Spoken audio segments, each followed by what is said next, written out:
गंगा किनारे बसे एक छोटे से गांव में गंगाधर और उसकी पत्नी रमा रहते थे, जो सादगी और श्रद्धा से जीवन व्यतीत करते थे।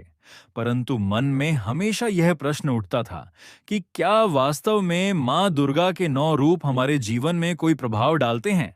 तभी एक दिन जंगल में उन्हें एक साधु मिले, जिन्होंने कहा कि नवरात्रि में मां के 9 रूपों की आराधना करने से वे स्वयं मां की महिमा का अनुभव करेंगे। और फिर पहले दिन जब उन्होंने मां शैलपुत्री की पूजा की, तो उनकी बंजर गाय दूध देने लगी। दूसरे दिन मां ब्रह्मचारिणी की आराधना से सूखा पड़ा कुआं जल से भर गया। तीसरे दिन मां चंद्रघंटा की कृपा से गांव में आतंक मचाने वाला हिंसक शेर शांत होकर लौट गया।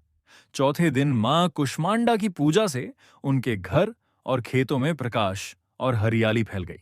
पांचवें दिन मां स्कंद माता की कृपा से सांप के डस से हुए बच्चे की जान बच गई। छठे दिन जब डकैतों ने गांव पर हमला किया, तो मां कात्यायनी के आशीर्वाद से वे अंधे होकर भाग गए।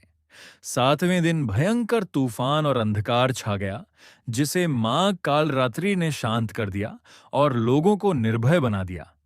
आठवें दिन मां महागौरी की आराधना से वर्षों से बीमार एक वृद्धा स्वस्थ हो गई और पूरे गांव में सुख शांति का वातावरण छा गया। और नवमी को जब उन्होंने मां सिद्धिदात्री की पूजा की, तो स्वयं साधु का रूप बदलकर मां दुर्गा ने दर्शन दिए और कहा कि हे गंगाधर और रमा, तुमने श्रद्धा और विश्वास से मेरे 9 रूपों की पूजा की है। अब तुम्हारे जीवन से संकट दूर होंगे और गांव में सदैव सुख, समृद्धि और शांति बनी रहेगी। यह सुनकर गंगाधर और रमा भाव विभोर हो उठे और प्रण किया कि वे जीवन भर धर्म, सत्य और न्याय के मार्ग पर चलेंगे।